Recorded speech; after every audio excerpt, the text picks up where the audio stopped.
स्वर्गीय तन सिंह चौहान की आज दूसरी पुण्यतिथि है और उसी के उपलक्ष्य में उनके बेटों ने जो स्टेडियम गोद लिया था उसी में आप देख सकते हैं। मैं अपने कैमरामैन से कहूँगा कि वो कुछ तस्वीरें बताए कि किस तरीके से ओपन जिम बनाया गया है, साथ में योग के लिए भी बनाया गया है और इसके अलावा भी कई और जगह पर भी उद्घाटन है।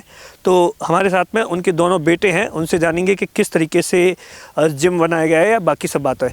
योगेंद्र सिंह जी, जब ये स्टेडियम आपने लास्ट टाइम गोद लिया था तो उसके बाद में किस तरीके से ये सब कुछ क्या क्या कार्य यहाँ किया गया? लास्ट ईयर हमने एंड मोमेंट पे इसको गोद लेके हमने उसके बाद साल भर में हमने सभी लोगों से राय लिया कि इसमें क्या ज़रूरत है बाड़मेर के लोगों को। तो मैक्सिमम लोगों का यही था कि यहाँ योगा के लिए स्थल नहीं था, महिलाओं एंड पुरुष के लिए। तो हमने महिला, आप देख सकते हैं, दोनों योग स्थल बनाए हैं। फिर महिलाओं के लिए स्पेशली यहाँ जैसे ओपन जिम एक लगा था लेकिन वो इक्विपमेंट टूटे हुए थे, तो फिर हमने महिलाओं के लिए अलग से ओपन जिम लगाए हैं और कुछ हमने पुरुष के लिए भी और लगाए हैं। अच्छा, इसके अलावा जिस तरीके से ये 2 साल गए, कितना सब कुछ 2 साल में चेंज हो गया और किन बातों की बहुत याद आती है? उनकी कमी तो हमेशा खलती रहती है क्योंकि उनका तो बहुत लोगों से जो इतना था, और हम भी उसको ट्राई कर रहे हैं, पूरा कंटिन्यू कर रहे हैं जो हमारे से बन सके, लोगों की हेल्प जितना कर सकें, गाँव से लेके शहर के लोगों में जितना बन सके हम दोनों भाई कोशिश करते हैं। तो उनके लिए तो सब कुछ यही था कि सुबह से शाम तक दरबार बना रहता था। आप लोग तो काम में भी इतने व्यस्त होंगे, तो क्या लोगों की वो उन सब चीज़ों को मेंटेन हो पाता है?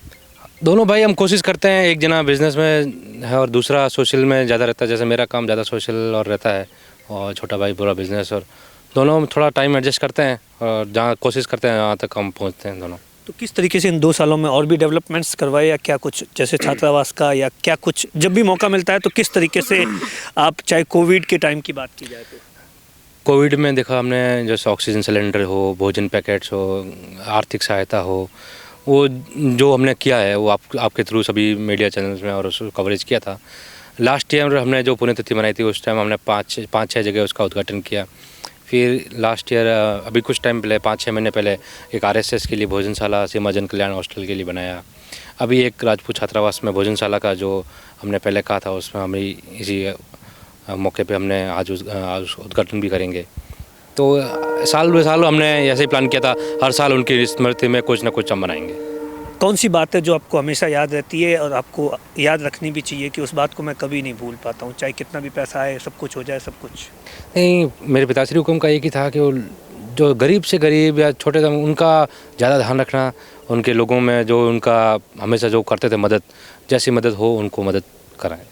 छोटे बेटे भी हैं, उनसे भी जानते हैं। आज 2 साल हो गए, इन 2 सालों में कितना मिस किया और कितना टाइम कठिन निकला? टाइम तो बहुत कठिन निकला है सर हमारे साथ, पर लोगों का इतना सपोर्ट है। लोग जो ये पापा जो विरासत छोड़ के गए पीछे, इतने लोग जो उन्होंने कमाए हैं, वही हमारे लिए सबसे बड़ी चीज़ है सब। टाइम तो हर एक पल नहीं ऐसा कोई जिसे हम मिस करते हैं सब उनको।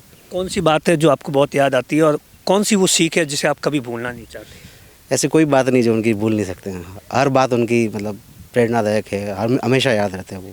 किस तरीके से मजमा लगता था सुबह से शाम तक घर पर, किस तरीके से लोग आते थे, क्या कुछ होता था? कौन सी याद है जो आज आपको बहुत याद आई होगी सुबह या जब?